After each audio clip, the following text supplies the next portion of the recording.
Bienvenidos al canal Enfermería con Rosario. Este video llega a ti gracias a la colaboración del profe Alan. Hoy hablaremos sobre cómo actuar ante una crisis convulsiva. La convulsión es un fenómeno que se caracteriza por un cambio abrupto en el comportamiento, como consecuencia de una disfunción cerebral. Constituye una emergencia que debe recibir tratamiento lo antes posible. Clínicamente se manifiesta por la contracción violenta e involuntaria de la musculatura, lo que provoca movimientos irregulares localizados en uno o más grupos musculares. Debido a que se produce un aumento de la actividad cerebral, pueden presentarse serios problemas que podrían comprometer la salud del paciente. El flujo sanguíneo cerebral aumenta, además del consumo demanda de oxígeno. Esto puede dar como resultado hipoxia cerebral. Al aumentar el volumen de sangre en el cerebro, el riesgo de enclavamiento del paciente aumenta, la presión intracraneal aumenta de manera brusca,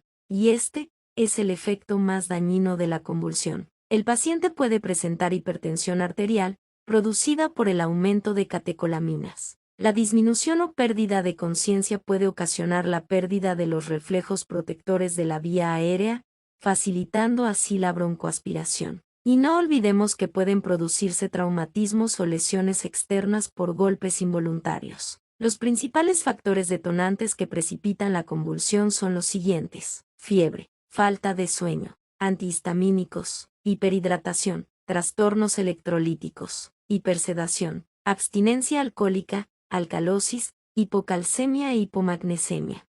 Las convulsiones pueden clasificarse en parcial y generalizada. Dentro de la clasificación de crisis parcial, tenemos la crisis simple y compleja. La crisis parcial simple es aquella que no provoca un deterioro de la conciencia y solo dura de segundos a unos pocos minutos. En este grupo se encuentra la crisis motora, en la que hay un movimiento unilateral anómalo de extremidades superiores, inferiores o ambas. Sensorial, donde se producen percepciones sensoriales anormales, como hormigueos o la percepción de olores. Autónoma, en la que se puede presentar taquicardia, bradicardia, taquipnea, rubor cutáneo, entre otros. Por último, la crisis psíquica, en esta el paciente puede manifestar un déjà vu o una sensación temida. La crisis parcial compleja es aquella en la que existe un deterioro de la conciencia, puede cursar con o sin automatismos. En este caso, el deterioro de la conciencia puede presentarse desde el inicio o comenzar de manera parcial y progresar conforme la convulsión ocurre. Crisis generalizada. Este tipo de crisis siempre se asocia con la pérdida de la conciencia. En esta clasificación tenemos las siguientes: crisis de ausencia. Esta se caracteriza por una pérdida momentánea de la conciencia, mirada fija y ausencia de actividad. Crisis mioclónica, caracterizada por contracciones musculares cortas y bruscas. Sacudidas aisladas o múltiples, esta dura unos segundos. Crisis clónica. Se caracteriza por contracciones y relajaciones musculares, que se asemejan a movimientos mioclónicos pero con repeticiones más lentas. Esta crisis puede durar varios minutos. Crisis tónico-clónica. Este tipo de crisis también es conocida como gran mal. Se presenta con una fase tónica de aproximadamente 15 segundos. Puede presentar pérdida de conciencia y midriasis, contracciones musculares, apnea y cianosis. También puede presentar incontinencia. La fase clónica tiende a durar varios minutos. En esta se puede presentar una salivación abundante, así como la contracción y relajación rítmica de los músculos y extremidades. Crisis de tipo atónica. En esta se presenta una pérdida brusca del tono muscular. Puede producir lesiones por caída. Dura escasos segundos.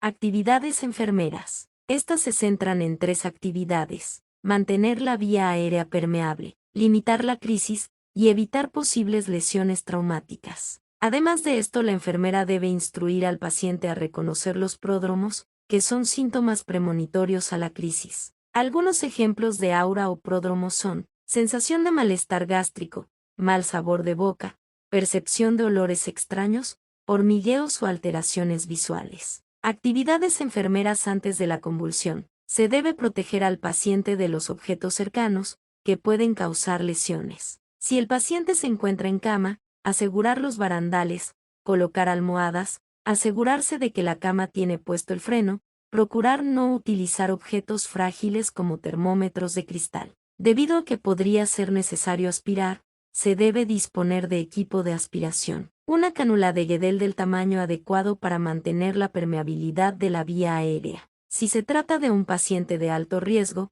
considerar la posibilidad de requerir la instalación de una vía periférica. Se debe pedir al paciente que si tiene síntomas prodrómicos, debe avisar inmediatamente al personal, y si le es posible, retirar objetos como dentadura, prótesis dentales o anteojos. Durante la convulsión, esté alerta frente a una posible caída, coloque la cama totalmente plana, si ocurre fuera de la cama ayude a colocar al paciente en el suelo. Para asegurar la permeabilidad de la vía aérea puede usar una cánula de Guedel, sin abrir la boca por la fuerza. No deben usarse objetos que puedan romperse, ni tampoco meter los dedos en la boca del paciente. Administrar oxigenoterapia si se cree necesario, ya que durante las convulsiones la demanda de oxígeno en el cerebro puede aumentar hasta un 60%. No se debe intentar sujetar al paciente, pero sí, controlar y guiar sus movimientos para evitar lesiones. Tratar de colocarlo en decúbito lateral para evitar el riesgo de aspiración. Si el paciente se encuentra en el suelo, coloque una toalla doblada bajo su cabeza para protección. Administre la medicación anticonvulsiva prescrita. Es muy importante frenar la actividad convulsiva cuanto antes, ya que los estatus convulsivos prolongados pueden causar hipoxia, choque cardiovascular e incluso parada respiratoria. La prescripción más usual suele ser diazepam, hasta 10 miligramos en bolo. Si la convulsión persiste suele asociarse midazolam, entre 5 y 10 miligramos en bolo, y una dosis de carga de difenilidantoína a 20 miligramos por kilogramo, a pasar en 5 a 10 minutos. Si la crisis continúa, se suele añadir fenobarbital, a 20 miligramos por kilogramo e incluso tiopental, y propofol en perfusión continua, para lo que sería necesaria la intubación orotraqueal y ventilación mecánica. Si estuviese monitorizada, vigilar los aumentos de la PIC. Puede ser necesaria la administración de solución glucosada al 10% para compensar el gasto energético y tratar el posible edema cerebral. También puede administrarse una infusión de 50 mililitros de glucosa al 50% y 250 miligramos de tiamina. Debe analizar las características de la convulsión como duración, tipo, si ha habido relajación de esfínteres, recurrencia y la afectación de la conciencia. Después de la convulsión, valore estado neurológico utilizando la escala de Glasgow, valore las pupilas y verifique su reactividad, tamaño y simetría. En la fase postictal el paciente puede estar confuso o letárgico.